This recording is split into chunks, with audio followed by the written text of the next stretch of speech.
like try to say like, oh, I strip, or I get naked, or I do all this kind of stuff, or I'm just taking these pictures to put up there, and then all of a sudden try to say like, oh, I got something I gotta say. It's like, we don't want to fucking hear what you gotta say. Like, you haven't really done anything for you to have a voice to say anything. Trust me. So what the fuck are you trying to say? But like, the other side of that of that poll is that I talk to these IG girls or even strippers, and then they'll be like, yeah, like they love us now, but they'll never want to be with us because of our job. Yeah, which is stupid, because if you're gonna go spend money on a Snapchat premium, throw money at the strip club, or slide into DMs on IG and just or buy their products, why can't you show love or try a thing with them? Are you ashamed because their profession? If that's the case, why aren't you ashamed when you threw your money? True. You know what I'm saying? Very true. So it's like, for example, it's like, why have one thing but not the other? People are just too undecisive. Okay, let me ask you a question. When you say that, would you date a stripper? Hell yeah, I would date a stripper. All right, cool. Ask me the same question. Fuck yeah. I ain't gonna fucking lie. Yeah, I would. That's so live. Like, you date someone that's kind of acrobatic, you know? Yeah. You already know they're kind of sexually active. Yeah. So it's like, you ain't got to worry about that. They work nights, so you can either sleep in yourself or have them see them in the morning. Yeah. They make their own schedule. And they're entertaining. Yeah. Why go to a strip club when you have a strip club at your house? Yeah. Why throw money at them when you can throw money or food at them at your house? You know what I'm saying? Like, you have the best of both worlds. Like, that's why I laugh with people when they tell me, yo, I can't date a stripper or whatever. Like, or I can't date a porn star. Yo, why not? You watch their videos. You subscribe to their YouTube, or you subscribe into their accounts. Why can't you subscribe to them physically? Well, you know, I can kind of like, okay, maybe I'm being an asshole about this. I do have a certain limitation to like saying, "Oh, I'm a date a porn star," because are we talking about a porn star who's in the business right now, or someone who was a porn star? Both. I'm talking about both. Like, no discrimination. Because, like, I don't know if I want. I don't know if I want to be dating. I don't know if I want to be dating up with somebody or to shacking up with somebody who I know is like, okay, your job is to fuck other people. Like, that's. I see your side. I see what you're saying. It's kind of weird. Like, if you're dating somebody who's a stripper, who you know that. Okay, let's be realistic. Most strippers nowadays, they realize because things in the society have changed and the money aspect has changed, especially in Canada, that a lot of strippers are fucking now. Yeah. Like, either in the club or outside of the club, they're fucking. Let's be real. Yeah, 100%. Right? So you gotta know what the fuck you're getting yourself into. So if you're talking to somebody who's a stripper and you want to talk to them, and you know, like, they were in the club and they fucked you, and now you want to go and talk to them, you can't be that person to go and say like, okay, well, yeah, I know you're gonna be doing the job, but now you're dating me, so you can't be fucking nobody. That's how she made her money from you in the first place. Yeah, if that's your interaction with her, then I can see why people get upset. But if your interaction with a stripper is just a conversation or a lamp dance, nothing physical, and you guys talk outside of work and it's something nice and meaningful, why not take that risk? Yeah, there's no reason not to take a risk. Be honest, like, yo, be open with her. Like, yo, if you're doing X, Y, and Z, I'm not with that. Yeah.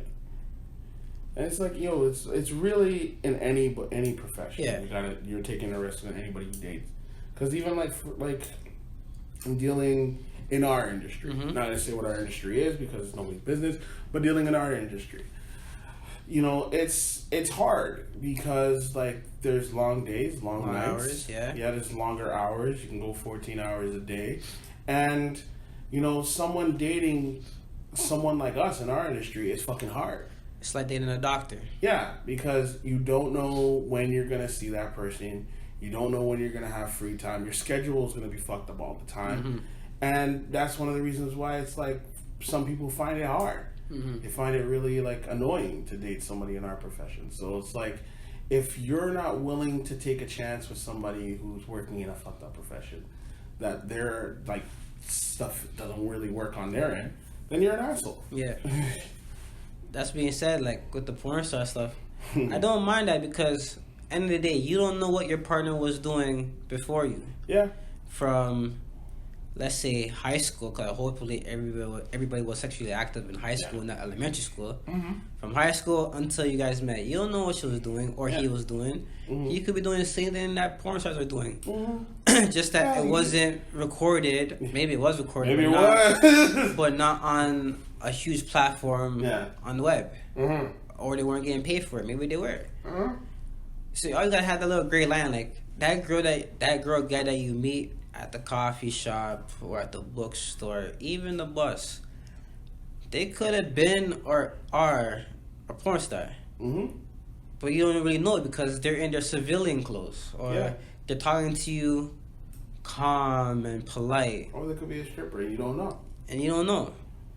So that's why I say I'm down for whatever, because I know my deal breakers. Like if you're going to do porn and all that stuff while we're still together, there has to be a certain type of porn.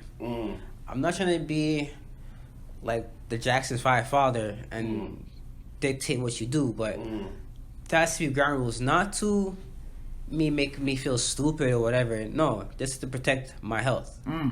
Because I'm not trying to be with somebody that's not protecting themselves and then come on with me and it's the same stuff unprotected. People get sick that way. People get caught up in diseases and all that stuff. I want to protect me for the long run. So if that person was like doing one of those things where they're doing porn beforehand, like with no condoms, they were doing porn beforehand. Oh, we getting tested. And like most people know that most like all porn stars have to get tested. Yeah. Before they do any kind of porn, regardless if they're gonna wear a condom or not, they still gotta get tested. Right? So you know the person is a porn star, you get tested, everything's fine.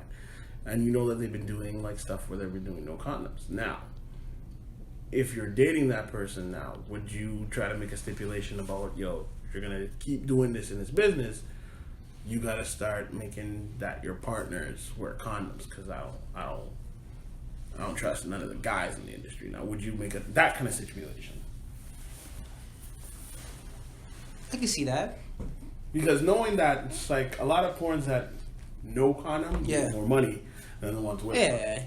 Because most, like, especially for guys, most guys want to see raw. Yeah. They don't want to see the condom shit.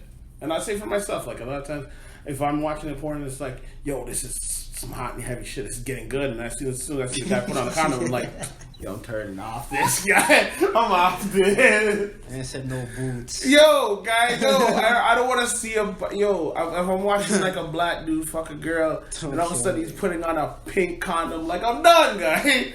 Because, you're going to see it while you're doing it. You're going to see it. I don't want to see that. Best sex is safe sex, man. I understand that. That's 100% true. But, I don't want to see that when I'm watching my porn. I get you. I'm just saying. I get you. I don't want to see that when I'm watching my porn. I get you. Well, yeah, I'll probably tell her, like, it's either me and you going to wear condoms or you and them wear condoms.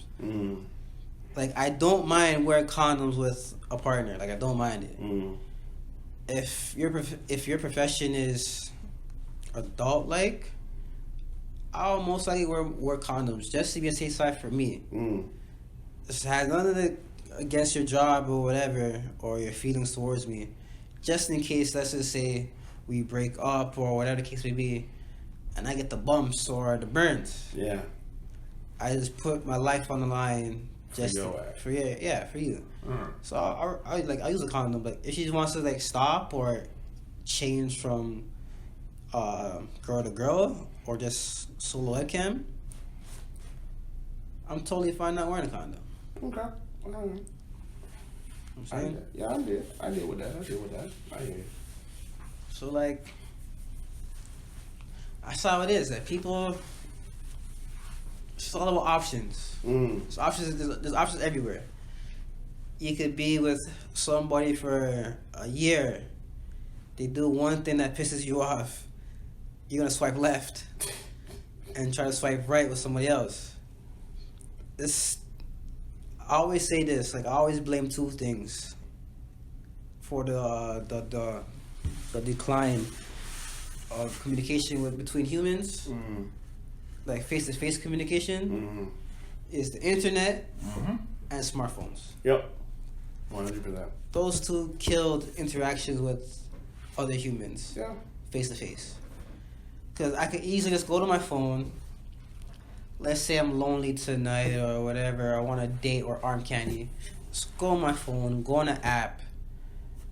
2 minutes later, I have a date at my door, ready to go night bar hopping or whatever the case may be.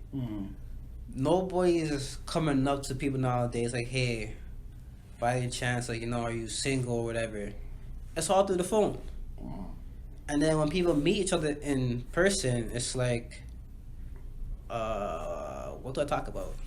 Well, you see, the whole thing with the apps and whatever, it's just a way of killing off the rejection of actually talking to somebody or approaching somebody and them saying, nah, I don't like you. Because it's basically what would happen in real life, swiping left and right, to now as an app so that people don't get that automatic rejection. The bar hurt. Yeah.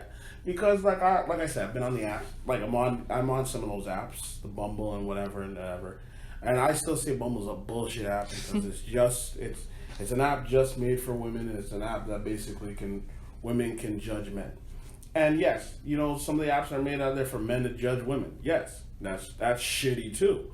But the whole thing with the apps now is that you can go on these apps and it's all about the first impression, the first look that you see about that person, right?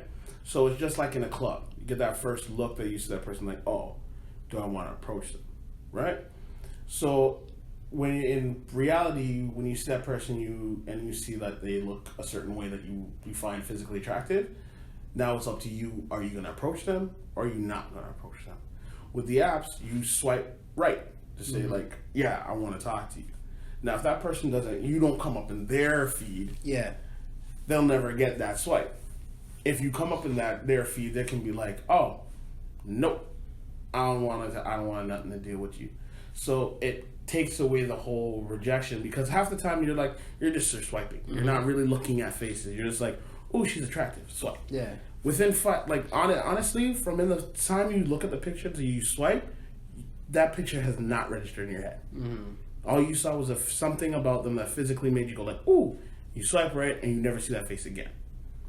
Right? It's only if they come back to you. So it doesn't really register in your head if you got rejected or not because you never see that face again. Whereas in reality, you see that face and you're just like, hey, what are you saying? Ew. Alright. And now you, for the rest of the night, because you actually interacted with that person, when you're in the club or wherever, you're going to see that. If you see that person again, it's like, yeah, but that's certain men, though. Like, that's 97% of men. I'm not that. Like, if I get rejected, I get rejected. They call it a day. Yeah. Like, for me, rejection makes me more powerful. I know it sounds stupid, but listen. When you get rejected, it is what it is. You keep it moving. If you make it hurt you, they win. If you just carry on with your day and talk to other people and all that, you're one up yourself. You're having more power towards yourself. Because that person that just rejected you, they're going to see you